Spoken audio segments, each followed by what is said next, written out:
청취자 여러분 안녕하십니까? 연구 없이는 좋은 수업을 만들 수 없다. 영어 교육의 이슈와 연구, 수업을 리뷰하여 연구와 수업에 인사이트를 제공하는 최영수의 빅터입니다.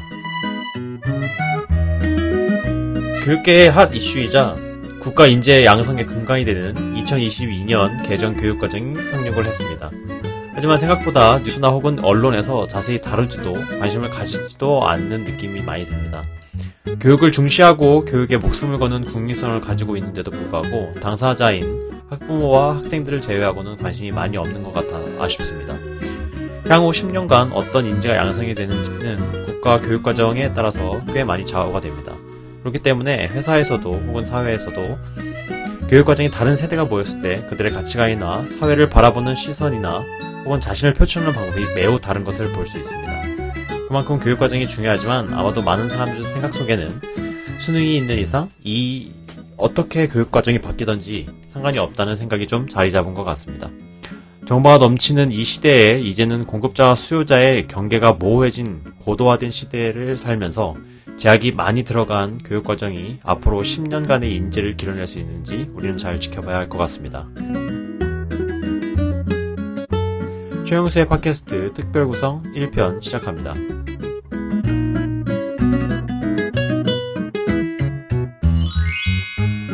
오늘도 덩컨과 엠마 나왔습니다. 인사 한번 해주시죠. 네, 안녕하세요. 덩컨입니다. 반갑습니다. 안녕하세요. 엠마입니다.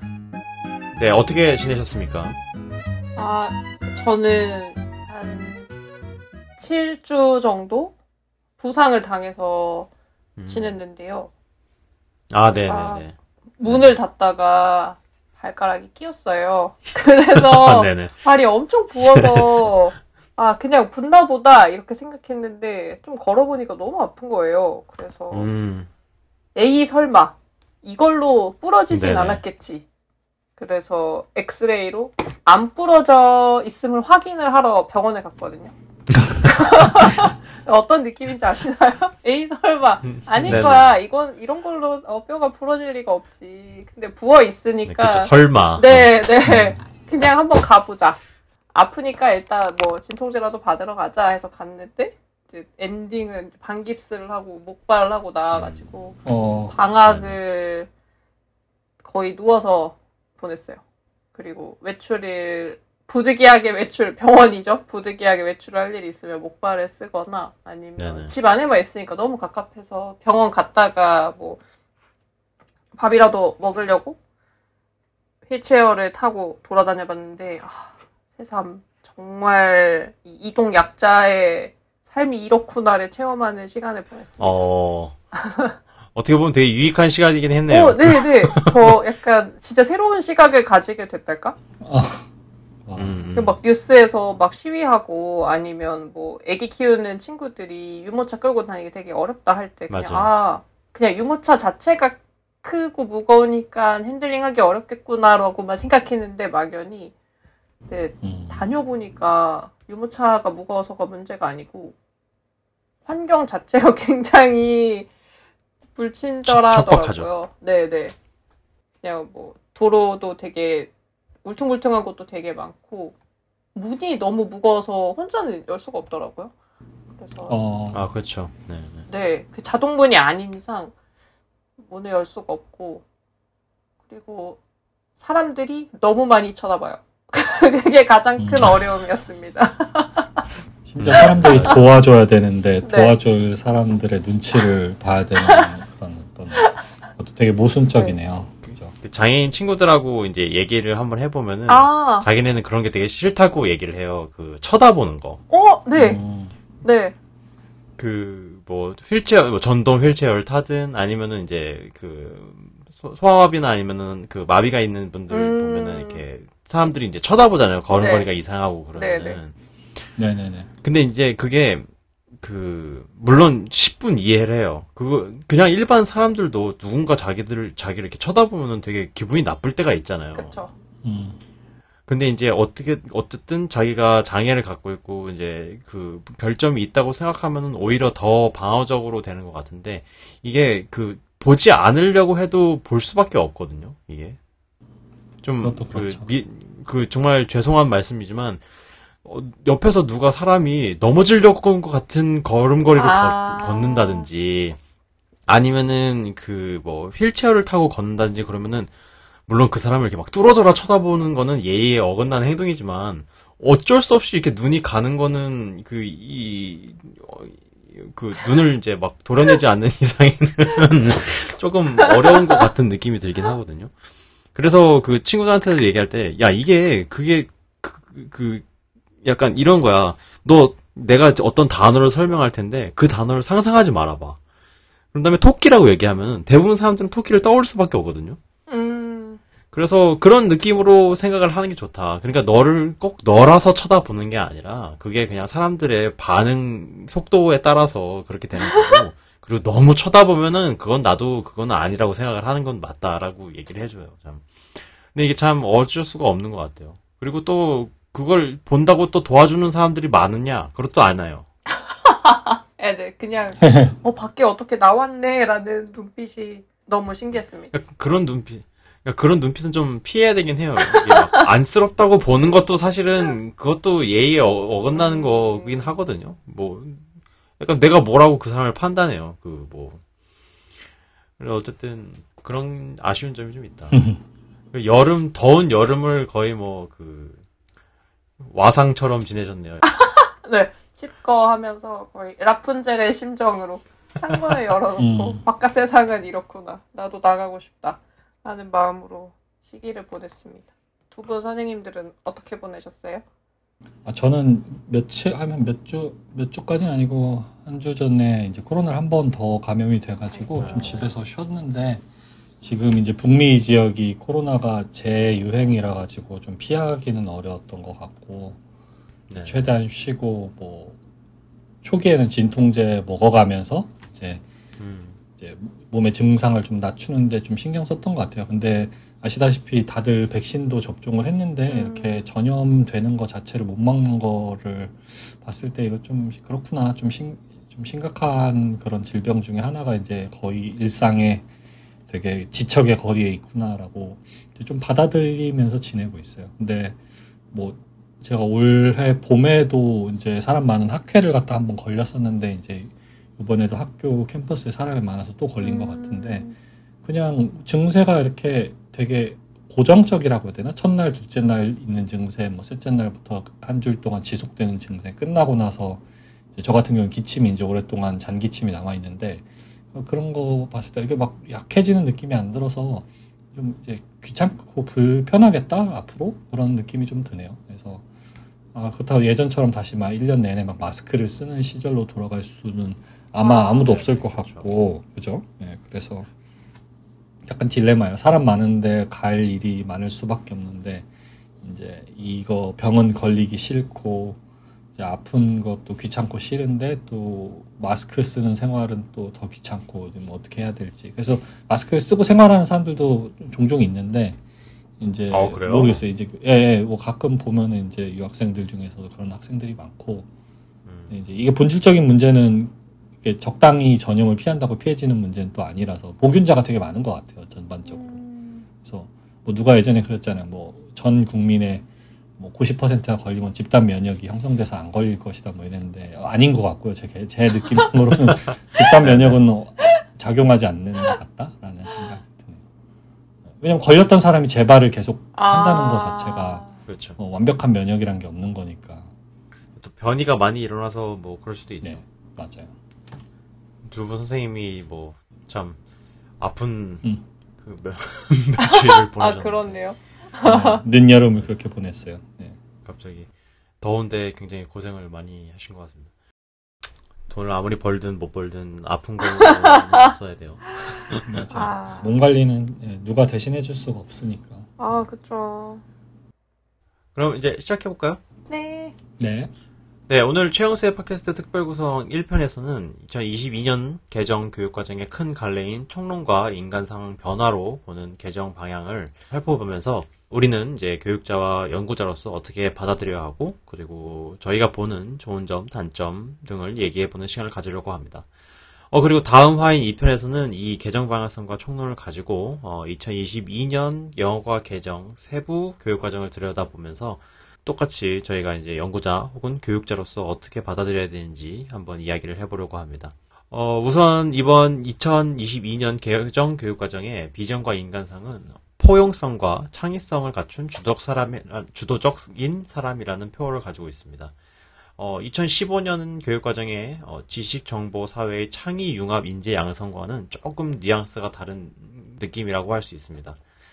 이번 교육과정의 가장 중요한 키워드라고 할 수 있는 추구하는 인간상은 첫 번째가 자기주도적인 사람, 그리고 두 번째가 창의적인 사람, 그리고 세 번째가 교양 있는 사람이라고 되어 있습니다. 그리고 마지막 네 번째로는 더불어 사는 사람이라는 인간상을 가지고 있습니다. 물론 이렇게 들으면 굉장히 뜬구름 잡는 얘기라고 볼 수는 있겠지만 사실 총론이라는 것이 이런 인간상과 소양을 보여줘야 하고 그리고 이런 소양과 인간상 같은 경우에는 어쩔 수 없이 포괄적이고 큰 담론을 말할 수밖에 없는 것 같습니다. 이런 인간상을 기르기 위해 기본 소양으로 언어 소양, 그 다음에 수리 소양, 그리고 디지털 소양을 갖춰야 한다고 하고 있습니다. 사실 정보화 사회라는 옛날 2015년 교육과정의 단어와 굉장히 일맥상통하는 것으로 가져올 수 있지만 조금 디지털 소양을 좀 더 강조한 이번 교육과정이라고 할 수 있겠습니다. 사실 이번에 AI 교과서도 들어오기 때문에 좀 더 이쪽에 포커스를 맞추고 있는 느낌이 많이 듭니다. 그래서 2015년 총론의 주요 사항 같은 경우에는 이제 미래 사회를 대비하는 교육 방향을 제시하고 학습자의 공동체 가치 함양 및 역량 강화를 개정 중점으로 강조하고 있는데요. 이를 통해서 인간과 환경의 공존을 추구하는 생태 전환 교육, 그리고 시민성 함양을 위한 민주 시민 교육, 그리고 디지털 AI 소양 함양 교육을 교과서에 반영하는 것을 목표로 하고 있습니다. 그래서 보면은 여기서 이제 사실 앞부분의 내용 같은 경우에는 사실 저희가 2007년, 2015년 개정 이걸 쭉 보면은 비슷한 내용이에요. 그래서 미래 사회를 대비하고 교육방을 제시하고 학습자들의 가치를 함양하고 역량을 중요시하고 하는데 이번에 이제 새로 들어온 것이 생태 전환 교육이라는 것과 그다음에 시민 함양을 위한 민주 시민 교육 그리고 디지털인데 이제 그냥 일반 디지털이 아닌 굉장히 팬시한 용어인 것처럼 요즘 많이 쓰이고 있는 AI 소양 함양 교육이라는 것을 이제 교과서에 반영하는 것을 목표로 하고 있습니다. 네, 이 정도가 사실은 굉장히 간략하게 본 2022년 교육과정의 개정 방향성과 총론이라고 할 수 있는데요. 사실 이거보다 굉장히 많은 내용이 있으니까 우리 청취자 여러분께서들 한번 보시면 어차피 보셔야 됩니다. 네, 어차피 보셔야 돼요. 연구자분들은 안 보셔도 된다고 말하고 싶지만 언젠가 보시게 될 거예요. 그리고 교육자분들 혹은 공교육 혹은 사교육에 계신 분들은 아마 이미 학교에서 혹은 세미나를 통해서 많이 접하셨을 부분들이고요. 사실 이게 거의 2년 전에 개괄적인 내용이 많이 나와 있어서 2년 전부터 이런 세미나들이 꽤 열린 걸로 알고 있거든요.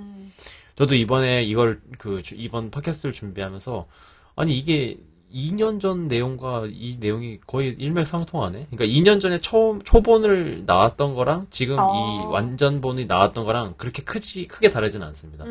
그렇기 때문에 유튜브도 잘 찾아보시면은 비교 영상 같은 것들이 굉장히 많아요. 물론 수석 선생님들 및 다른 입시 전문 교육기관들에서 하는 그런 세미나들도 있으니까 한 번씩 알아보시면 좋을 것 같습니다. 그래서 이번 교육과정의 키워드는 자기주도성, 그리고 디지털 교육, 생태 교육, 그리고 시민 교육이라고 할 수 있습니다. 그리고 이런 키워드를 중심으로 제도적으로 또 바뀌게 되는데요. 이 굉장히 핫한 지금 요즘 주제죠. 어떻게 이것을 실행시켜야 하는가에 대해서. 그래서 중학교 자유학기제, 그리고 고등학교 같은 경우에는 고교학점 도입이 있습니다. 사실 중학교 자유학기제는 시행이 되고 있는 학교들이 몇몇 있었어요. 근데 이거를 년 단위로 처음에는 시행을 했었거든요. 그래서 1학년 전체를 쉬어버리는. 근데 이제 이게 우려점과 이제 문제점이 좀 발견이 되기 시작했어요. 특히 이제 1학년 때 자유학기제를 시작을 하게 되면 2학년 때 본격적으로 교육과정에 들어오게 되는데 학생들이 적응을 못한다는 그런 이슈들이 굉장히 많았었거든요. 그래서 이거를 1년이 아니라 학기로 변경을 시켜서 자유학기제를 하고, 그리고 조금 바뀐 내용이 초반에는 중학교 1학년 때만 가능하게 했었는데, 이게 중3, 중1 둘 중에 취사 선택을 할 수 있도록 변경이 됐습니다. 그래서 중3 같은 경우에는 3학년 2학기, 네. 그리고 고교를 준비하는 느낌으로 마지막 학기를 좀 쉬는, 그러니까 쉰다기보다는 자유학기를 하는 그거로 됐고, 그 다음에 중1 초반 이렇게 하려고 하는 사람들이 굉장히 많은 걸로 알고 있거든요. 그리고 실제로 많이 권장을 하더라고요. 그런 식으로. 초반에 중학교 1학년 1학기 혹은 중3 2학기를. 그래서 그런 식으로 이제 자유학기제를 학기로 변경이 되었다라는 점이고요. 그리고 고교 학점제 같은 경우에는 사실 이게 더 문제라고 생각이 됩니다. 나중에 이제 다음 화에서 저희가 이제 영어 교과에 대해서 보면서 시수라든지 이런 걸 볼 텐데, 그런 시수적인 문제들도 있고, 그리고 일단 고교 학점제를 도입하면은 인원이 그러니까 교원이 더 필요한데, 교원의 양성이라든지 혹은 그런 게 거의 비슷한 느낌이라서, 이거를 어떻게 이제 진짜로 실행을 해야 할지 참 궁금해지는 부분이 있습니다. 그래서 어쨌든 이런 제도화 변화는 아까도 말씀드렸던 세 가지 교육의 키워드와 굉장히 연계를 보다 부드럽게 하려는 의도로 보여지고 있습니다. 사실 이번 교육과정을 개정 교육과정을 보면서 제가 옛날에 학교 설립위원회에서 일을 했을 때 초등교육과정하고 중등교육과정 이걸 전부 보면서 교육과정을 재편을 한 적이 있었는데, 그때 이후로 거의 처음으로 이 총론을 다 본 것 같아요. 그런데 참 아쉬운 내용은 비슷해요. 그렇게 크게 골자가 달라진 바는 없는 것 같아요. 네네네. 네. 말을 굉장히 팬시하게 써놨을 뿐 거의 비슷한 느낌이지만, 근데 그래도 변화하는 요소만 봤을 때는 그래도 우리가 올바른 방향으로 가고 있구나라는 그런 생각은 있어요. 여기 이제 교육과정에서 말하는 제도적인 측면이라든지 교육과정 인간상이라든지 이런 게 정말 추구하는 만큼 되면 좋겠지만, 이게 아까도 말씀드렸지만 실행이 될지라는 게 굉장히 미지수가 많다는 생각이 좀 많이 드는 교육과정이었다고 생각이 됩니다. 그래서 이제 조금 더 자세히 이야기를 나눠보도록 하려고 하는데요. 말씀드렸듯이 총론이 많은 내용을 포함하고 있다 보니 저희가 읽으면서도 이게 무슨 내용이지? 약간 이런 내용이 좀 있었어요. 그래서 저희가 저희의 이 짧은 학문적 소양으로 인해서 모든 내용을 다룰 수는 없고, 앞서 얘기했던 4가지 키워드, 자기주도성, 디지털 교육, 그다음에 생태 교육, 세계 시민 교육, 요 4가지와 그리고 2가지 제도적인 변경, 자유학기제, 중학교 장애학기제, 그다음에 고등학교 학점제에 대해서 짤막하게나마 저희의 생각을 얘기해보는 시간을 가져보도록 하겠습니다. 먼저 자기주도성에 대해서 얘기를 해보도록 할까요?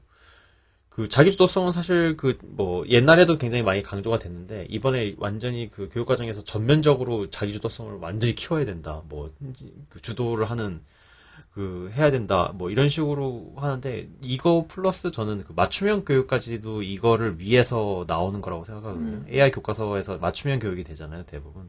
그래서 맞춤형 교육을 통해서 자기주도성을 키우는, 자기가 직접 스스로 공부할 수 있게 하는 그런 거를 한다고 생각이 되는데, 자기주도성에 대해서 어떻게 생각하세요? 이번 교육과정 개정에 대해서? 우선 제 생각에는 자기주도성이라는 핵심 가치는 지난 교육과정 몇 차례 개정 동안에 크게 변화를 하거나 이렇게 새로운 그런 접근을 통해서 이렇게 제시된 것 같지는 않다라는 건 여전히 저도 생각을 하고, 2022 개정 교육과정에서도 결국은 학생들의 학습자 주도성을 이제 높여야 된다라는 그런 가치관을 유지하겠다라는 그런 느낌은 확실히 들죠. 근데 이거를 어떻게 이제 현장에서 이제 잘 이렇게 지도할 수 있으며 이렇게 격려할 수 있을지는 이제 또 다른 문제인 것 같고, 이번 교육 과정에 이제 뭐 교과목별로 조금씩 다를 수는 있지만 전반적인 총론으로 얘기할 때는 어쨌든 교육 과정이 이제 자율성 플러스 이제 유동성이 학교 현장에 이제 많이 주어지고 또 그에 따라서 뭐 책임 내지는 뭐 그런 것들이 따라가겠지만 그런 것과 맞물려 있다 보니까 이 현장에 제가 생각할 때 기대되는 그런 자율성이랑 유동성과 이 현장에서 공부를 하는 학생들의 이 자기주도성이 같이 이렇게 서로 긍정적 상호작용을 하는 거를 기대하는 거겠구나. 그래서 이제 뭐 뭐 아무리 기술이라든지 아니면 뭐 첨단화된 그런 교육 환경이나 아니면은 뭐 이제 인공지능이 이제 도입이 된다고 할지라도 사실 그 배경에 그런 것이 이루어지지 않으면은 잘 효과적으로 사용되지 않을 거기 때문에 이런 거를 앞으로 내세웠구나라는 그런 생각은 이제 명확하게 들긴 하는 것 같아요. 근데 이제 교육 현장 내에서 이 자기주도성을 만약에 다른 의미로 해석을 하면은 조금 우려가 될 것 같긴 해요. 이제 자기주도성도 뭐 측정을 해야 된다든지 얼마나 자기주도성을 높였는지 성과를 분석한다든지 뭐 이렇게 접근하면은 조금 어려운 문제일 것 같긴 한데 전반적인 그런 방향, 이제 우리의 교육의 흐름 자체는 맞는 방향인 것 같다. 그리고 이게 어쨌든 철학적으로 제시가 됐다면은 현실적으로 어떻게 이 자기주도성을 잘 이렇게 촉진시킬 수 있을지에 대한 고민도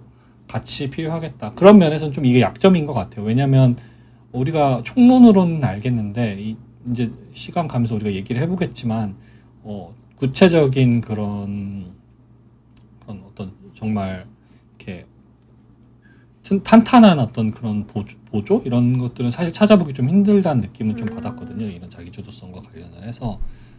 뭐 아무리 뭐 이제 유연하게 학기나 학점 제도를 통해서 학교가 가더라도 결국 그거를 이렇게 정말 자기주도적으로 계획하고 선택하고 공부하는 학생들이 정말 이렇게 보람을 느끼면서 공부를 할 수 있는지에 대한 그런 우려도 또 드는 거니까 결국은 어떤 이득이라든지 아니면은 유리한 입시 뭐 이런 것들과 이게 서로 상충하는 가치가 되지는 않을까 그런 우려를 우리가 아직은 할 수밖에 없는 것 같아요. 정화 쌤이 얘기한 것 중에 사실은 그 다음 화에서 얘기할 것도 있지만 그 평가가 사실 굉장히 중요한 역할이긴 하거든요. 그렇죠. 자기주도성을 그래서 이걸 수치화를 어떻게 할 건지 뭐 특히 이제 평가 같은 경우에는 그 영어과 교과 보면은 뭐 포트폴리오를 사랑하든지 아니면은 뭐 플랫폼 활용 학습 기록을 가지고서 이거를 평가를 한다고 막 이런 식으로 써져 있어요. 근데 그러니까 이런 거죠. 그게 자기주도성이라고 볼 수 있는가? 그러니까 왜 그런 거 있잖아요. 그 모든 것의 합집합이 그 전체가 될 수 있는가? 여집합은 있지 않는가? 그러니까 그런 느낌이 좀 드는 것 같아요. 뭐 포트폴리오를 다 채웠다고 그래서 아니면은 그 AI 그 교과서를 통해서 자기 주도 학습을 해가지고 그 플랫폼을 얼마나 사용했냐에 따라서 뭐 이렇게 따지면 사실 그 뭐 플립드 러닝 같이 해가지고 그 집에서 보낼 수 있는 그런 내용들을 이제 준 다음에 수행평가로 그거를 이제 그래서 그거를 자기 주도성이라고 하느냐. 사실 그 되게 뭐랄까 눈 가리고 아웅 같은 느낌이 많이 드는 생각이 들어서 좀 자기주도성이 진짜 뭔지에 대해서 더 총론해서 얘기를 해준다든지 아니면은 이런 것들이 우리에게는 자기주도성이라서 뭐 프로젝트성 태스크도 여기 지금 몇몇 대 쓰여 있는 것 같긴 하거든요. 근데 그런 것들을 과연 우리가 자기주도성이라고 할 수 있는가에 대해서도 고찰을 해봐야 되는 부분인 것 같긴 해요. 이게 사실 그 언어 교육 국가에서도 어토너미가 아예 그 책으로 하나 나와 있을 정도로 굉장히 큰 그 형식인데 특히 학습에서는 그렇죠. 이거를 어떻게 하면은 이 자동성을 줄 수 있는지 이거는 지금 모든 사람에게 난제인 것 같아요. 특히 코로나 때 문제가 많이 됐었잖아요, 사실. 네네. 학생들에게 공부를 저도 하지 않는 이 가슴 아픈 그리고 뭐 이렇게 윽박 지르면서 할 수도 없는 그 상황에서 그 자기 소성이 굉장히 중요하다는 걸 깨달았고, 그다음에 이거를 이렇게 키워드처럼 앞으로 냈는데 참 이게 얼마나 갈지 이거를 어떻게 우리가 받아들여야 될지 참 어려운 주제인 것 같습니다. 저도 이어서 얘기를 해보면 자기 주도성이라는 개념이 어쨌든 자기가 누구인지 생각하고 이를 기반으로 자기의 진로를 찾아 나가고 그래서 내가 이걸 하고 싶으니까 이 과목을 좀 더 배워야겠다. 그래서 듣고 싶은 과목을 더 많이 듣기도 하고 아니면 듣는 과목 내에서 조금 더 심화된 내용을 원하는 학생들은 또 거기에 맞는 학습을 해 나갈 것 같아요. 그래서 하나의 교과 안에서도 자기의 성취도나 자기의 관심도에 따라서 뭐 보충하고 싶은 부분은 더 보충하고 또 고성취 학생들 같은 경우에는 난 좀 더 많이 배워야겠다, 더 연습을 많이 해야겠다 해서 또 더 심화된 내용을 배울 수 있는 기회를 제공한다는 점이 굉장히 좀 고무적이라 생각하고 또 이러한 학습 진단이 AI 통해서 잘 이루어지면 동일한 교과 시간 내에서 학생들이 조금 더 자기에게 의미 있는 시간을 쓸 수 있을 것 같아요. 우리가 항상 수업을 하면 고민이 되는 게 수업은 보통 약간 중상위권 학생에 맞출 수밖에 없다. 그래서 뭐 교실에 20명이 있으면 이 수업을 온전히 이해하고 따라갈 수 있는 학생들은 한 진짜 뭐 3, 4명? 많으면 한 5, 6명 정도이지 않을까요? 그래서 여기 분위 안에 들어가지 못하는 고성취자나 저성취자 학생이 배제될 수밖에 없는데 이 자기 주도성이 강화가 돼서 자기가 자율적으로 뭔가 학습을 선택하고 자기의 성취에 맞게 문제를 풀거나 뭐 설명을 더 들을 수 있는 여지가 있다면 더 의미 있는 시간이 될 수 있지 않을까라는 생각이 들지만 이 AI라는 테크놀로지가 얼마나 이 부분을 뒷받침해 줄 수 있을지가 사실 의문인 것 같아요. 하다못해 인간지능으로서 과외를 해도 과외를 하게 되면 한 학생이랑 1대1로 매칭이 돼서 학습자에 맞게 뭔가를 계속 제공을 해주잖아요. 네네. 그때도 얘가 어느 정도의 예가를 측정을 하고 거기에 맞는 걸 적재적소에 제공해주기가 사실 쉽지는 않은 작업인데 물론 제가 그때는 가진 머릿소스에 한계가 있거나 또 제가 학습 측정을 측정하는데 한계가 있었기 때문에 이게 좀 쉽지 않다고 느꼈지만 아무리 숙련이 된 지금 와서 생각을 해봐도 내가 사람으로서 전문가로서 한 명을 접해도 얘한테 맞는 모자른 판에. 네네. 네. 얘 상태를 잘 측정하고 얘가 원하는 걸 내가 잘 충분히 제공해줄 수 있을까라는 의문이 들거든요. AI는 당연히 요새 뭐 글도 써주고 영상도 만들어주고 이미지도 만들어주고 많은 활동을 내가 해줄 수 있기 때문에 기술력을 의심하는 건 아닌데 이게 잘 구현이 될까? 현실 사회에서 잘 구현이 될까라는 의문이 확실히 있고 그리고 더 근본적으로 아까 말미에 말씀해주신 것처럼 AI가 어쨌든 반응을 하려면 얘한테 먹잇감을 줘야 되잖아요. 내가 클릭을 하고 내가 반응을 해줘야 되는데 이것조차 안 하는 학생이 분명히 있을 텐데 어떻게 학생들을 움직이게 할지가 의문일 것 같아요. 그려지지 않나요? 선생님 맞아요. 흔히 하는 변명 선생님 책이 없어요. 선생님 태블릿이 안 켜져요. 고장났어요. 충전이 안 돼요. 배터리가 없어요. 이게 너무너무 그려지는 것 같아요. 그래서 이 주도성이라는 키워드를 생각해 봤을 때 주도성 이 영인 학생들 아무것도 하지 않는 학생들을 어떻게 하면 이 주도성을 발휘하게 해줄 수 있을까가 의문인 것 같아요. 그렇죠. 근데 또 그러니까 이게 닭이 먼저인지 계란이 먼저인지 확실히 알 수는 없지만 이런 디지털 교과서나 아니면 AI 교과서를 도입하려다 보니까 결국 에마쌤이 얘기한 것처럼 AI는 가만히 있으면 안 알려주잖아요. 너에게 떠먹여주진 않잖아요. 근데 이제 그거를 하기 위해선 자기 주도성이 필요하니까 자기 주도성에 영향을 넣어야겠다. 그렇구나. 그런 거를 그러니까 말씀드렸지만 닭이 먼저인지 닭이 먼저인지는 모르겠으나 이게 되게 두 개가 뭐 어떻게 보면 되게 좋은 거예요. 연기가 잘 되니까. 그쵸.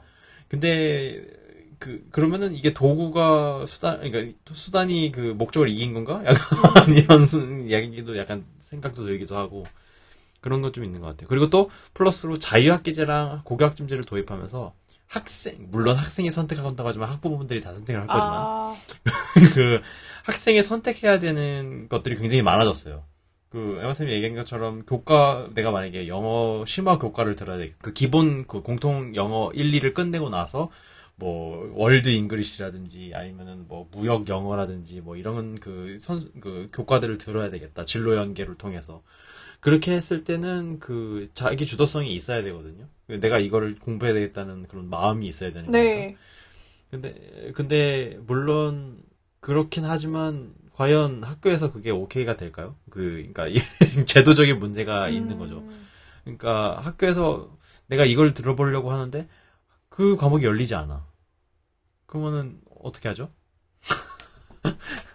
아, 그쵸. 아니면은 뭐 선생님들 아니면은 대부분 제가 말씀 앞에도 드렸지만 학부모들이 결정을 하시게 될 거예요. 학생들이 결정을 하지 않고. 그러면 이게 과연 학생의 자기주도성을 키운 건가? 아니면은 그냥 선택만 늘려가지고 머리가 복잡하게 해진 건가? 라는 생각이 좀 들기도 하는 것 같아요. 어려운 것 같습니다. 이 자기주도성이라는 거는 이렇게 쉽게 얘기를 할 수 없는 것 같긴 하거든요. 굉장히 조심스럽게 접근을 해야 되는 거면서도 또 이렇게 전면에 걸고서 했으니까 앞으로 저희가 팟캐스트를 10년 후까지 이야기한다고 했을 때 10년 후에는 굉장히 자기주도성 학생들이 많아지겠죠? 변화가 기대돼요. 그럴 수도 있고 아닐 수도 있어서 약간 걱정이죠. 그러니까 그 교육 목표가 이렇게 계속 자기주도성을 계속 얘기한다는 게 이게 이제 내재화되지 않았다라는 걸 반증하는 것 같기도 하고 오히려 아직 멀었다. 네. 그럼 넘어가 볼까요 이제? 네. 네, 두 번째는 이제 디지털 교육입니다. 이 디지털 교육 같은 경우에는 사실 AI 교과서뿐만 아니라 이제 저희가 이제 요즘에 이제 뭐 세계에서도 그러니까 다른 나라에서도 많이 이제 각광을 받고 있는 디지털 리터러시랑도 굉장히 관련이 많은 내용이라고 할 수 있는데요. 이 내용 같은 경우에는 사실은 너무 미디어나 아니면은 SNS 뭐 이런 것들이 그 사회적 이슈도 되고 문제가 굉장히 많은 그런 사회 현상을 보고 그리고 옛날에 저희가 뭐 중학교, 초등학교 아니면 뭐 고등학교 때 뭐 정보의 바다라고 하면서 인터넷을 굉장히 그런 요소로 받아들였는데 이제는 그걸 뛰어넘었어요. 제가 그 인트로에도 말씀을 드렸듯이 이제는 수요자랑 공급자의 경계가 완전히 무너졌거든요. 내가 수요자가 될 수도 있고 내가 공급자가 될 수도 있는 네. 그런 현실이기 때문에 정말 이 디지털 교육이라는 게 굉장히 중요하긴 해요. 왜냐면은 가장 단편적인 예로 가짜 뉴스를 우리가 판별해낼 수 있는 능력이 아무한테도 없어요 지금.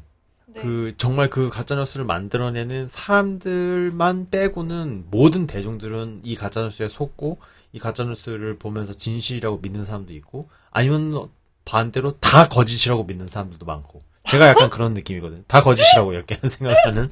없나요? 그냥 비판적 수용이 아니라 비판적 비판. 약간 그런 느낌으로 가는 거라서 이 비판적 수용이 돼야 되는데 그게 잘 되지 않는 것들이 이게 어떻게 보면은 배우지 못해서라는 생각이 많이 들긴 해요. 우리 때는 이런 거를 보지 말아야 된다고만 얘기를 하고 어떻게 봐야 되는지는 얘기하지 않잖아요, 대부분. 그래서 이제는 그 디지털 교육을 통해서 우리가 디지털 리터러시를 키우는 그리고 또 이제 학생들이 AI 교과서가 이제 나오기 때문에 이제 실제로 AI 교과서가 나오면은 학교에서 책으로 된 교과서가 없어지는 사태가 나중에는 있을 수 있을 텐데 이제 앞으로 어떻게 될지 참 궁금하긴 합니다. 디지털 교육 어떻게 생각하세요? 필요하긴 하겠죠?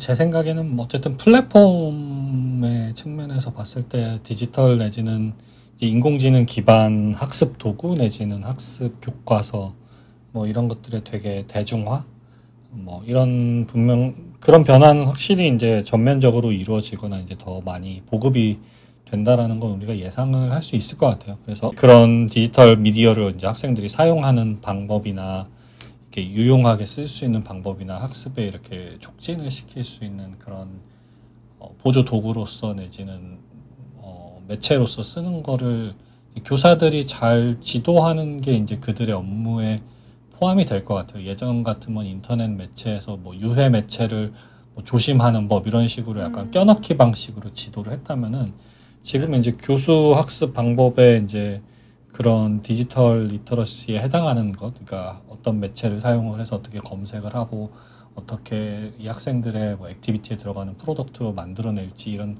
구체적인 방법을 이제 교사가 가르치는 부분이 이제 포함이 될 가능성이 높아지는데 더 많이 포함이 네네. 되겠죠. 근데 이게 또 일장일단이 있는 것 같아요. 이게 학생들이 학습을 하는 그런 요소와 기계가 해주는 요소를 어떻게 잘 조화를 시킬 수 있을지에 대한 부분도 중요한 부분이고, 또 분명히 양극화도 눈에 불 보듯이 뻔한 일이 생길 거고, 저는 뭐 개인적으로는 디지털 교과서나 뭐 AI 교과서를 그렇게 막 크게 기대하지 않는 편인 게, 어쨌든 다 출판사 기반이고 아무리 인공지능이 무궁무진해 보인다고 하더라도 이 학교라는 교육기관이라는 이 틀을 씌우게 되면은 그 AI가 가지는 그런 본래의 특수성에 무조건 그 제약이 생기기 때문에, 뭐 그렇잖아요. 오픈 AI를 100% 다 활용 가능하게 해주는 거는 아니라고 볼 수 있고, 또 AI를 통해서 만들어진 걸 학생들이 무분별하게 의존할 수 있는 게 아니라는 걸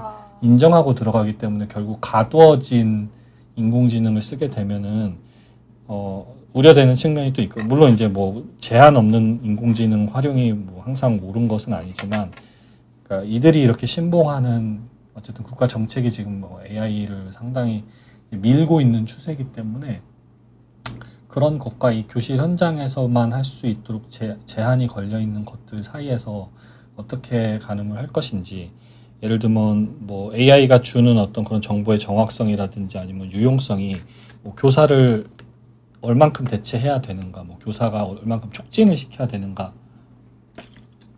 이런 부분들에 대한 고민은 아직 충분히 이루어지지 않은 상태에서 AI 교재를 도입하고 수업 시간 내에 AI 활동을 무조건 많이 해라라는 식으로 지금 가고 있는데, 그거는 분명히 되게 안 좋은 결과를 초래할 수밖에 없는 거죠.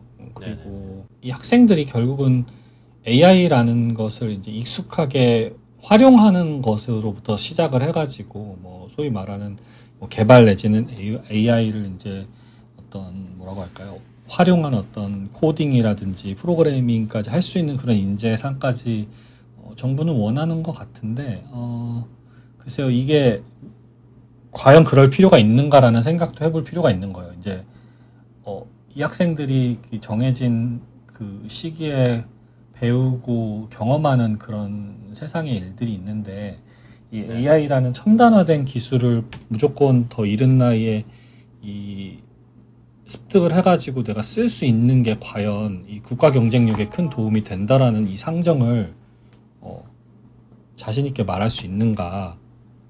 그렇지, 저는 아닐 수도 있다고 생각을 하거든. 개인적으로 생각을 하자면 이렇게 시끄럽지 않아요. 저는 북미에서 지내고 있는데 이 공교육기관에서 AI 솔직히 신경 안 씁니다. 근데 AI를 안 쓰자라는 주의가 아니라 AI가 주가 될 필요가 없는데, 지금 마치 한국의 교육 현장은 AI가 교육과정에 포함이 되지 않으면 도태되는 것 같고, 뭐 대학교나 대학원에서도 AI 관련 인재를 키워내지 못하면 교육기관으로서 의미가 없다라는 식으로 뭐 이제 국가교육기관들이 막 움직이고 위원회를 구성하고 뭐 지금 그러고 있는데, 저는 되게 회의적으로 보는 편이기는 해요. 그래서 그러니까 우리 애들이 6살, 7살부터 코딩 학원을 다니면서 AI에 관련된 그런 어플을 잘 활용을 하면서 하는 게 뭐 어떤 면에서는 좋은 면들도 분명히 있겠지만, 이 학생들이 풍부하게 교육과정 내에서 누려야 되는 그런 컨텐츠가 분명히 있는데, 그거에 방해가 안 되게 할 수 있는지는 되게 이제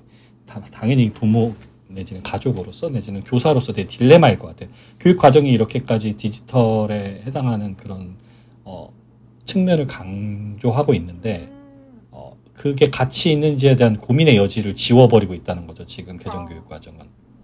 저는 가능하면 디지털이라는 것을 지우고 싶은 사람 중에 하나거든요. 교육과정 내나 수업 내에서 굳이 디지털이 뭘 대체하려고 드는 그런 움직임에 대해서 저는 되게 회의적이에요. 그래서 디지털에 해당하는 건 최소화로 하고, 학생들이 집에서 하든 뭐든 하고, 수업 시간 내에서는 인간들 사이의 어떤 상호작용이나 아니면 의사소통이라든지 협업을 중심으로 하고 그게 보조로서 디지털이 사용될 수 있게 하자, 뭐 이런 쪽으로 저는 움직이고 싶은데, 만약에 디지털 교재를 무조건 쓰게 한다든지 이러면은 여러 가지 우려 사항이 있는데, 이제 우려가 우려에서 끝나는 게 아니라 우려를 당연히 받아들여야 되는 걸로 되는 제도로서의 변화는 문제가 있는 거거든요. 근데 지금 교육과정은 제가 생각할 때는 우려를 당연한 걸로 받아들여야 되는 쪽으로 이제 가고 있다라는 그런 측면이 있는 거죠. 디지털이라는 게 이 행정문서에 나왔다라는 거는 디지털을 그냥 사용하든지 말든지가 아니라 디지털을 사용하지 않으면 페널티가 있다라는 거를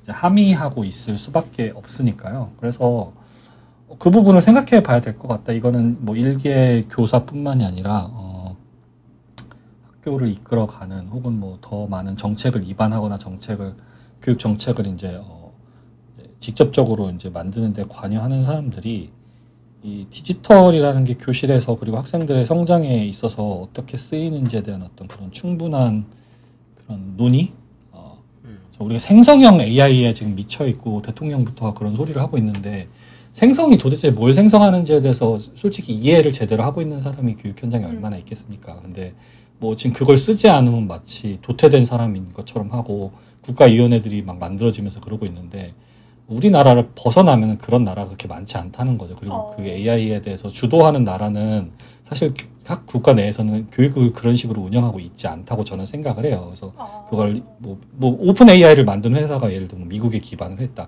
그럼 미국의 초중고등학교 학생들이 지금 배우는 교육 풍토가 한국보다 더 AI에 미쳐 있어야 되잖아요. 솔직한 말로.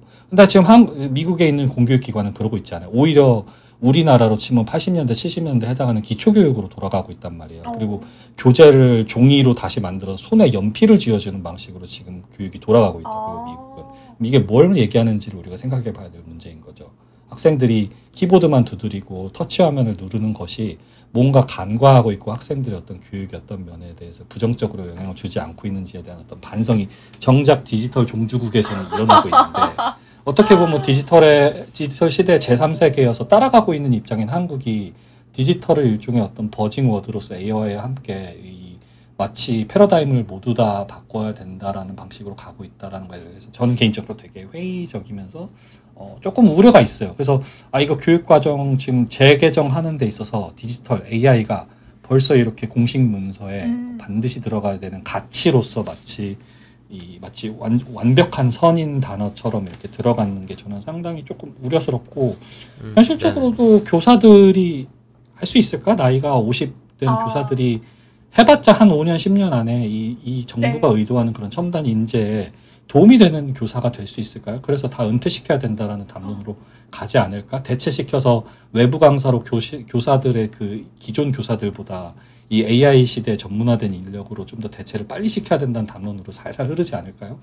그런 염려가 늘 있었는데 요번 교육과정 내지는 요번 정부의 움직임을 통해서 그게 확정화됐다. 그래서 아마 뭐 어떤 식으로든지 간에 그런 우려에 직접적인 영향을 받는 게 이제 교육자들 사이에 첫 번째로 있을 거고 아마 학생들도 공교육 내부에서 아마 그런 영향을 좀 받는다는 게 좀 걱정이 돼요. 그래서 그 양극화가 여러 가지 양상으로 있죠. 예전 같았으면 학원을 다니는 어떤 시간이나 양의 질에 관련된 양극화였으면 지금은 어떤 정보에 해당하는 그런 양극화를 어떤 식으로든지 간에 겪게 될 텐데 우리가 이제 교사들이 핸들링 할 수 있는 범위를 벗어날 수 있다라는 어떤 그런 우려도 조금은 들고 있어요. 네.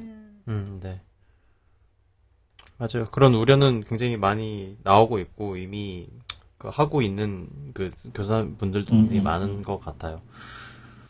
그리고 이제 정관쌤이 얘기한 것 중에 되게 여러 가지가 이제 섞여 있었는데 하나는 그 디지털 교육이라서 이제 AI 교과서를 사용하는 그리고 이제 교과서들의 이제 AI화라든지 아니면 디지털화에 대한 얘기도 있었고 그다음에 그거에 따라서 그런 소양을 갖춰야 되기 때문에 그 코딩 교육까지도 말씀을 하셨고요.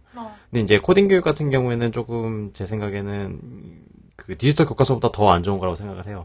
왜냐면은 지금 업계 자체에서는 앞으로 코더들은 없어질 거라는 얘기가 굉장히 많아요. 결국에는 기획자만 살아남는데 그 기획자가 코드를 볼 수 있는 기획자가 살아남을 거라고 얘기를 많이 하고 있는데 그 이유 자체가 지금 이미 코파일럿을 통해서 그 챗GPT를 더해서 쓰면은 웬만한 코딩은 알아서 짜줘요. 그래서 실제로 조금만 코딩을 그러니까 기본적인 것만 할 줄 알고 챗GPT랑 코파일럿을 사용을 하면 뭐 넷플릭스 사이트 만드는 거는 뭐 10분도 안 걸려요. 물론 그 안에 플레이어들은 다른 문제긴 하지만 어쨌든 그런 그 프론트적인 측면에서는 그렇게 어렵지 않거든요. 그리고 이제는 또 노코딩 툴들이 굉장히 많이 나와가지고 이제는 코딩이 필요 없는 세상이 오고 있는데 그 정부에서는 오히려 그게 무슨 선 인건량만 맞는 그 교육 인건량만 코딩 교육이라든지 이런 거를 이제 그 상황으로 막 넣고 있고 아니면은 뭐 교육을 늘리고 있는 거에 대해서는 굉장히 그 비판적인 목소리가 굉장히 많이 나오고 있죠. 그러니까 결국 그 진로를 그 학생들에게 열어준다고 해놓고서는 동떨어진 얘기를 하고 있는 거예요. 이미 현장에서는 코딩 관련 인재들이 뭐 이제 축출되고 있는 상황인데 뭐 아마존이 됐든 어디 됐든 그렇죠. 순수 코딩을 하는 인원들은 다 레이오프가 되고 다른 종류의 지형으로 바뀌고 있는데 그런 인재를 양성해야 된다라는 식으로 되게 단순하게 이 정부의 정책이 가고 있는 게 반도체랑 AI 코딩만 노래를 부르고 있는데 지금 사실 거기에서 그렇게 일하는 인재는 많지 않단 말이죠. 사실상 그렇죠. 실제로 일하는 인재는 되게 한정적이고 또 지금 교육 과정을 거친 학생들이 자라났을 때에는 다른 산업 인원이 필요하게 될 가능성이 매우 높은데 좀 그런 부분이 확실히 우려가 돼요. 그래서 물론 이제 그렇게 구체적이기까지 코딩을 해야 된다는 식으로 AI 뭐 관련된 내용이 이제 우리 교육과정 총론에 나와 있진 않지만 이게 어떤 사회적 배경에서 나왔는지 우리가 대충 아는 상황이니까 그런 우려가 들 수는 뭐 피할 수는 없는 것 같아요. 드는 것 자체를. 네.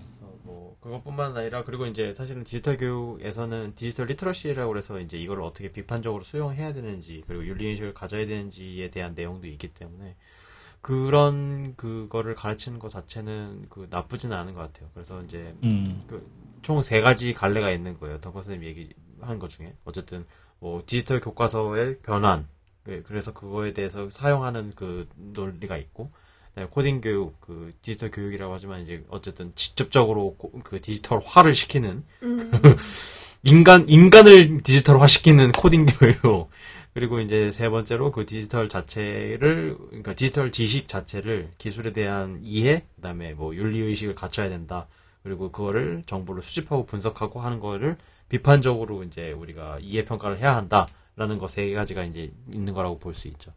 맞습니다. 네. 에바쌤 뭐 더 첨부하실 말 있습니까? 아무래도 디지털 기기를 활용하거나 AI를 활용하게 되면 언어라는 교과적으로 봤을 때 아무래도 상호작용을 할 수 있는 맥락이 좀 더 풍성해진다는 점, 학습 맥락이 좀 더 풍성해진다는 점에서 되게 고무적일 수 있을 거라 생각하고 그리고 어센틱 머티리얼 접근도 되게 쉬워질 것 같아요. 하지만 AI 만약에 생성형 AI를 사용을 했을 때 교수자가 프롬프트까지는 제공을 해줄 수 있겠죠. 뭐 오늘은 뭘 할 건데 이런 걸 넣어봐라고 제공을 할 수 있는데 이 AI가 만들어낸 산출물은 교수자의 통제 밖이잖아요. 그래서 이 교수 환경이 안전할 수 있을까? 라는 생각도 좀 들어요. 기존대로 교수자가 수업을 준비하면 만약에 동영상을 하나 틀어주더라도 동영상 틀어주기 전에 미리 한번 좀 점검을 하고 이게 뭐 교육과정에 맞는지 학습자들의 뭐 인지나 정서 수준에 맞는지 뭐 언어적 표현이 너무 학습자들에게 너무 뭐 폭력적이거나 이러지 않은지 미리 점검을 할 수가 있잖아요. 그래서 이 정도면 안전하게 내가 이용을 할 수 있겠다라는 확신이 들면 틀어줄 수 있는데 생성형 AI라는 도구를 학습자들한테 다 쥐어주면 걔가 만들어주는 산출물은 사실 교수자의 통제 밖이잖아요. 그래서 이게 얼마나 교육적일지라는 의문이 조금 들고 그리고 그 덩컨 선생님께서 말씀해 주셨던 것처럼 이 AI랑 소셜미디어를 교실 환경에 더 아주 적극적으로 들여오자라고 얘기를 했고 또 디지털 소양이라는 것 자체가 이미 그 존재하는 정보를 내가 직접 모으고 평가도 하고 내가 또 만드는 사람이 되려면 이 인터넷 세상을 더욱더 적극적으로 이용할 수밖에 없을 것 같아요. 근데 하다못해 내가 뭐 SNS 게시물을 만들자, 뭐 유튜브 동영상을 만들자, 그래서 걔를 어디에 올리자, 그래서 뭐 댓글을 수집하자, 뭐 이런 것까지 지금도 이미 이루어지고 있는데 이게 교육과정 안에 이렇게 명시적으로 들어오면 더욱더 활발하게 일어날 것 같거든요. 근데 이 소셜미디어의 사용, 그리고 생성형 AI 사용하는 게 이 학습자들의 발달 과정에 얼마나 맞을까에 대한 연구? 확신은 없는 것 같아요. 그래서 학습자들이 인지적이나 뭐 정서적으로나 그리고 또 신체적으로 분명히 성장해 가야 되는 측면이 있고 이 부분은 약간 전통적인 교육과정 안에서만 매칭이 돼서 만들어진 것 같은데 지금 이 새로운 기술이라는 게 학습자들의 이 전인적인 발달에 어떠한 영향을 미칠지 그리고 발달 과정에 진짜 맞는 건지 이 아직 커가는 학생들을 이 세상에 내던지게 두는 게 맞는 건지라는 의문이 듭니다. 정글에 그냥 던져버리는. 네. 그냥 맞아요. 성인인 저도 아까 막 가짜뉴스 이런 얘기 나오면 순간 아 이게 진짜야? 하는 생각이 들거든요. 당연히 이제 그렇죠, 그렇죠. 그냥 뭐 썸네일에 적혀있는 그런 막 자극적인 문구들을 보면 아, 그래?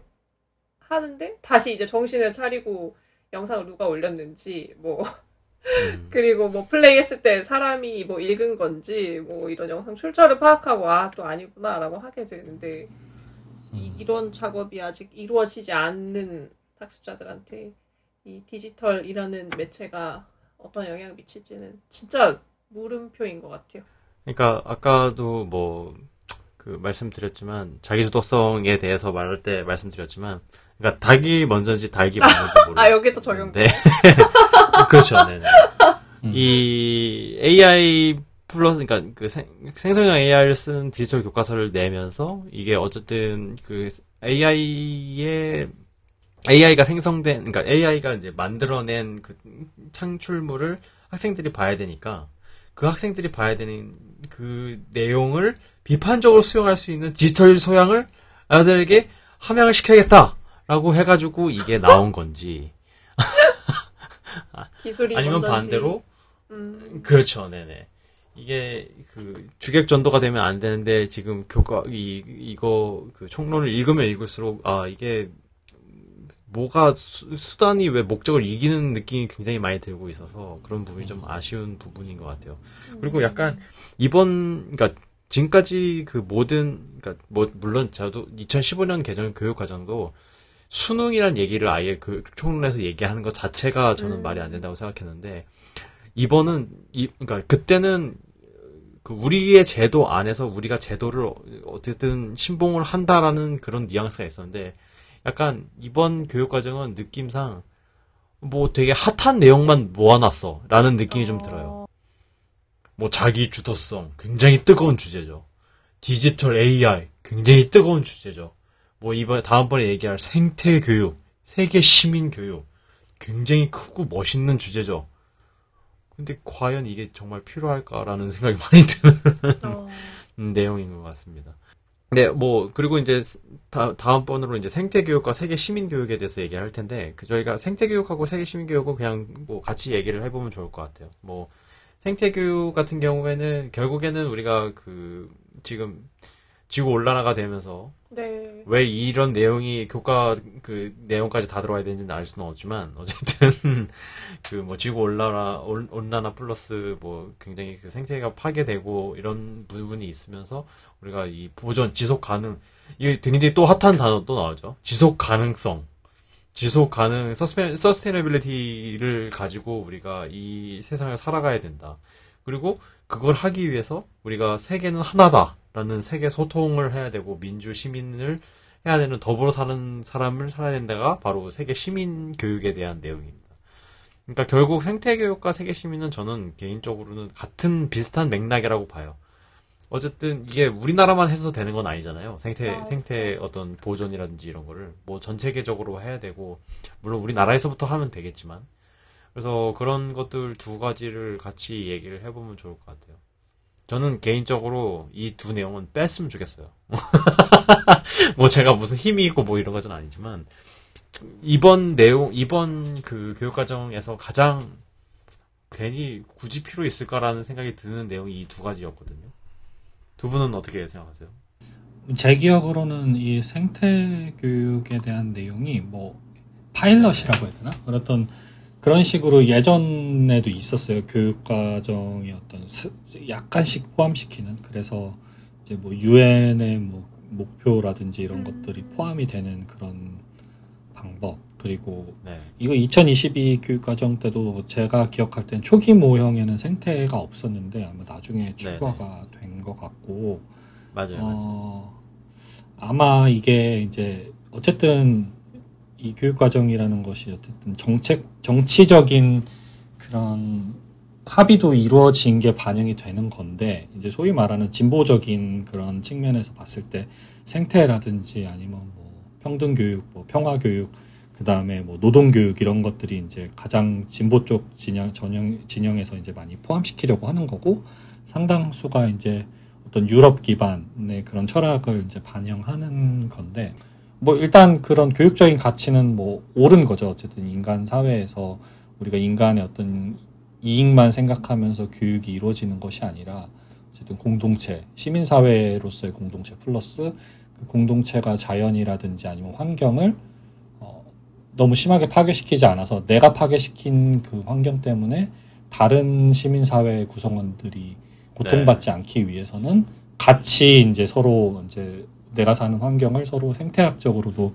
보호를 하고 또 이게 교육 현장 내에서도 반드시 환경뿐만 아니라 어떤 교육 현장의 분위기 자체도 생태 환경으로 연장선으로 바라보고서 이렇게 하자라는 그런 건데 개정 교육 과정으로서는 이런 내용이 뭐 들어가는 거는 되게 좋은 방향인 것 같고 이게 이제 그 교육 과정에서 그칠 것이 아니라 이런 어떤 학생 문화 내지는 학생들의 교육 문화 내지는 교육의 전반적인 우리의 철학적인 그런 문화로 자리 잡게 하는 게 더 중요하다. 그래서 뭐 총론으로서 제시가 됐으면 이거를 어떻게 접근할지가 이제 각 총론의 세부 요소마다 이제 좀 달라지게 되는데 적어도 생태라든지 아니면 뭐 세계 시민 교육 내지는 노동 교육 뭐 이런 것들은 사실은 인간 존중 내지는 인본주의적인 상황이 되게 많이 있는 것 같아요. 어떤 면에서는 뭐 반드시 인간을 우선으로 해야 되는 건 아니지만 어떤 사람들이 결국 인간을 생각하는 것이 생태를 생각하는 것과 맞닿아 있어야 된다라는 생각을 저는 하고 있고 결국은 이게 되게 철학적이면서도 문화적인 그런 성장도 해야 되는 거잖아요. 그래서 우리가 소위 말하는 선진국 반열에 이르게 될수록 이런 분야에 대해서 자성적인 그런 요구를 많이 받게 되는 거죠. 그래서 다양한 문화적인 소양이라든지 아니면 가치관에 대한 서로에 대한 용인 그리고 뭐 인류의 발전이 결국은 인류의 파괴로 이어지지 않는 것에 대한 어떤 철학적인 고찰 이런 것들을 이제 교사들이 당연히 언제라도 학생들한테 이제 잘 전해줄 수도 있어야 되고 사실은 학생들과 어쨌든 학생들의 가족 내지는 지역사회 혹은 우리 국가 전반으로 봤을 때도 그거에 이렇게 동의를 하면서 교육을 이끌어 나가야 되는 거예요. 그래야지 이제 이게 모순이 일어나지 않는 거죠. 학교만 벗어나면은 뭐 이런 거에 대해 이런 걸 경시하는 문화가 자리를 잡았는데 학교 내에서는 이런 얘기를 하네? 이러면 이거 뭐 안 해도 되는 거 아니야? 그런 생각을 하니까 우리가 이거 빼도 된다라는 생각도 할 수 있는 것 같아요. 근데 제가 생각할 때는 이거를 이렇게 갑자기 우리가 마치 선진국에 들어간 것처럼 이렇게 슬로건으로 내세우는 것뿐만 아니라 어쨌든 국가 사회적인 장기적인 그런 변화도 같이 관측할 수 있거나 이런 것들을 이렇게 연결시키려는 노력이 일단 현장에서는 되게 필요한 것 같아요. 우리가 이 학교에서 하고 있는 여러 가지 노력들의 일환이 너네들만 하고 너네 학교 졸업하면 소용없는 게 아니라 너네들이 지금 여기서 연습한 게 결국은 사회에서도 올바르게 작용하는 거다. 그래서 가치 있게 생각해야 된다. 그런 느낌들을 되게 많이 줘야 되는 것 같아요. 우리가 이런 사실 세계 시민 교육에 해당하는 것들을 뭐 수십 년 전부터 해왔어요. 예를 들면은 뭐 기억해 보세요. 여러분 학교 다닐 때 뭐 일주일에 하루는 뭐 신문지 가져가는 날 뭐 해가지고 집에 있는 신문지 다 모아가지고 학교에 냈잖아요.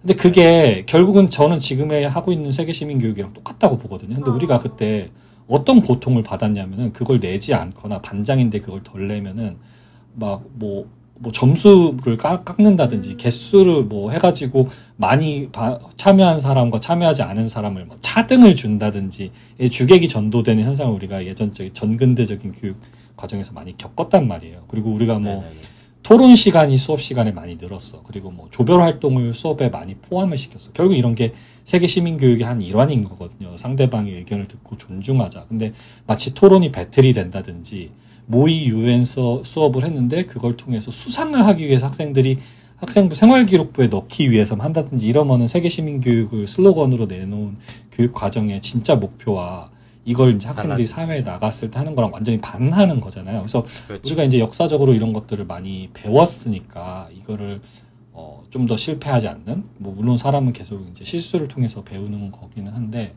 우리 이거 되게 새롭지 않은 거거든요. 뭐 세계 시민 교육, 그다음에 뭐 생태 교육 이런 거 우리나라는 그래도 이 개발도상국 시절을 지내고 나서부터 되게 짧은 시간 안에 이제 발전한 나라로서 봤을 때 이런 거에 소홀하지 않은 국가라고 저는 개인적으로 생각을 하는데 이 교육이 그런 소홀하지 않은 국가임에도 불구하고 교육이 좀 뭐라고 할까 지체 현상이라 그러죠. 실제 이 가치와 이 가치를 이뤄내는 어떤 그 주체 사이의 어떤 그런 행동 사이의 간극이 조금 있었다면은 이제 그걸 좀 이렇게 동기화시킬 수 있는 그런 흐름으로 가는 방향에서는 맞다. 근데 만약에 이거를 이렇게 슬로건으로 이제 교육 과정에 포함시켜 놓고 그래 놓고 이걸 마치 뭐 학생들을 어떻게 변화시켜야 한다든지 학생들의 뭐 행동이라든지 그러니까 주객이 전도되는 실수를 하게 되면 이거는 늦지 않으니만 못하는. 왜냐면 우린 이미 하고 있었으니까. 그래서 잘 생각해 봐야 될 문제인 것 같아요. 이걸 왜 넣었으며 교실과 교실이 사회에 연결되는 거에 있을 때 이 가치관을 우리가 어떻게 하면 올바르고 또 현실적으로 이제 가르칠 수 있을지. 그렇지 않으면은 우리가 어렸을 때 했던 그런 고통들을 이 슬로건 때문에 반복하게 될 거라고 저는 생각해요. 그래서 오히려 반감을 가지지 않을까? 왜 우리가 절약을 해야 되는데, 왜 우리가 분리수거를 해야 되는데, 뭐 이런 반문을 들지 않게 우리가 우리 다음 세대에 대해서는 생각을 하면서 하지 않는 이상은 이 개정교육 과정에 넣었을 때 다른 우려사항이 또 생길 수 있는 것 같아요. 네. 근데 저는 또 그런 거 있는 것 같아요. 이 자기도덕성하고 뭐 디지털 교육 뭐 이런 것 같은 경우에는 그래도 교과로 들어갔을 때 교과에 넣을 수 있는 요소가 굉장히 많다고 생각하거든요. 근데 오히려 생태교육하고 세계시민교육 같은 경우에는 우리가 영어 교육에서 생각을 해봤을 때는 가장 간단한 방법은 사실 뭐 지문이라든지 아니면 리딩 머티리얼이라든지 아니면 제시하는 머티리얼 자체를 아니면 주제 자체를 이걸로 가져가는 그런 간단한 방법이 있지만 사실 그거는 뭐 소설책 읽는 거랑 다르지 않다고 보거든요. 제 생각에는. 이걸 직접적으로 그러니까 어떤 사람의 소양으로서 이걸 키우기 위해서는. 그래서 오히려 교과적인 측면에서 바라봤을 때는 이 두 개가 가장 연계시키기 어려운, 그러니까 적용시키기 어려운 그런 느낌이 들어서 사실 저는 뺐으면 좋겠다, 아니면은 없앴으면 좋겠다라는 생각이 굉장히 많이 들었던 부분이에요. 왜냐면 결국 뭐 아까 덕거쌤이 얘기한 것처럼 수박 겉핥기식으로 우리가 이거를 적용시킬 수밖에 없으니까. 그래서 그런 부분이 있어서 조금 아쉬운 부분이라고 생각이 되긴 합니다. 에마쌤은 어떻게 생각하세요? 네. 생태전환 교육이랑 세계시민 교육이 굉장히 좀 아까 말씀해 주셨던 것처럼 맞닿아 있는 주제인 것 같아요. 이 지구촌에서 일어나는 한쪽의 문제가 그 지역만의 문제가 결코 아니게 됐잖아요. 어디서 뭐 분쟁이 일어나는 순간 거기에서 뭐 생산되는 농작물이나 뭐 공장이나 네. 이런 게 다 뭐 셧다운 되면서 전 세계가 다 같이 고통을 받고 있고 뭐 항공로가 막히면 모두가 막 돌아가야 된다거나 이런 문제들이 일어나고 있다 보니까 한 공간에서 일어나는 게 그 지역적인 문제가 아니라는 점을 해결하기 위해서 세계시민적인 생각을 우리 모두가 갖출 필요가 있고, 그리고 이 기후위기에 맞서기 위해서는 또 세계시민 교육이랑 생태전환이 맞물려서 가야 되는 것 같아요. 기후위기 때문에 항상 이분법적으로 생각했잖아요. 인간과 환경을 나누고 인간이 환경을 그렇죠. 지배하고, 그래서 인간이 더 우월하고 그리고 환경을 뭔가 인간의 이익을 위해서 최대한 잘 활용해야 된다는 생각으로 지금의 사태가 일어난 것 같은데, 이제는 이렇게 해서는 더 이상 뭐 좋은 미래가 펼쳐질 수 없잖아요. 그래서 그렇죠. 경제적 성장에도 한계가 있다, 이걸 인정하고 자원 고갈이 있다라는 점 인정하고, 그래서 생태 중심 사고로 아예 사고 자체가 전환이 될 필요가 있다 보니까 이게 한 교과에 넣는 게 아니라 모든 교과에서 계속적으로 얘기를 해야 사람들의 변화가 조금이라도 생기지 않을까라는 생각에서 이렇게 교육과정 안에 총론에 이걸 넣지 않았을까라는 생각이 드는 것 같습니다. 그리고 말씀해 주셨던 것처럼 이게 그냥 뭐 시험에 나오니까 뭐 오늘 이번 주에 해야 되는 태스크니까 이렇게 접근할 게 아니라 진짜 마인드셋 자체가 바뀌고, 그리고 약간 평생 교육의 일환으로까지 가져가야 되는 문제인 것 같아요. 그래서 교육과정이 이렇게 변한 것이 아닌가라는 생각이 듭니다. 그러니까 제가 초반에도 말씀드렸듯이 이 노선은 잘 탔어요. 노선. 그러니까 어떻게 보면은 이 개정 방향이 그렇게 뭐 다르진 않다. 그러나 이거를 실행하는 입장에서는 굉장히 어려울 수 있고, 그다음에 이게 너무 지금 아직 그 정의가 되지 않은 문제들 혹은 정의를 내릴 수 없는 문제들을 이 총론에 넣어버려서 더 우리가 혼란을 가중시키지 않은 거 아닐까라는 생각이 좀 드는 것 같아서 좀 시기상조인 교육과정 라고 생각이 좀 들긴 하는 것 같습니다. 그럼 여기까지 할까요, 저희? 네. 네. 네, 저희가 이제 앞서 말씀드렸듯이 키워드 이제 4가지, 자기주도성, 그리고 디지털 교육, 생태 교육, 그다음에 시민 교육 요 4가지에 대해서 얘기를 해봤고요. 그리고 사실 뭐 중학교 자율학기제와 고등학교 학점제 같은 경우에는 저희가 이걸 얘기를 하면서 각각 요소에 대해서 연계를 하는 부분이 있어서 같이 얘기를 또 해봤습니다. 네, 어떻게 청취자 여러분 들으셨는지 모르겠습니다. 뭐 이미 뭐 세미나를 통해서 들으셨던 분들이 있고, 뭐 세미나를 통해서 들으셨던 분들은 아마 질문들이 굉장히 많으셨을 것 같아요. 그 세션에서. 그래서 이런 부분들이 바뀌고 있는데 어떻게 우리가 이것을 적용해야 되는지 굉장히 고민을 많이 하실 것 같은데 저희도 굉장히 고민이 많이 됩니다. 그리고 뭐 연구적으로도 이런 것들이 나와서 어떻게 이 교육과정이 적용이 되는지에 대해서 우리가 연구를 해볼 수 있는 그런 기회가 있을 수 있기 때문에 잘 생각을 해보면 좋을 것 같습니다. 네. 다음 2화에서는, 저희, 말씀을 드렸듯이, 이번 이 총론을, 얘기를 한 거를 가지고, 2022년 영어과 개정 세부 교육과정을 한번 들여보는 시간을 가지려고 합니다. 영어과에서는 어떤 부분들이 이제 바뀌고, 어떤 부분이 신설이 되었는지 한번 잘 살펴보는 시간을 가졌으면 좋겠습니다. 여기까지 연구 없이는 좋은 수업을 만들 수 없다. 영어 교육의 이슈와 연구 수업을 리뷰하여 연구와 수업의 인사이트를 제공하는 최영수의 빅터, 엠마, 덩컨이었습니다. 감사합니다. 감사합니다. 다음에 뵙겠습니다.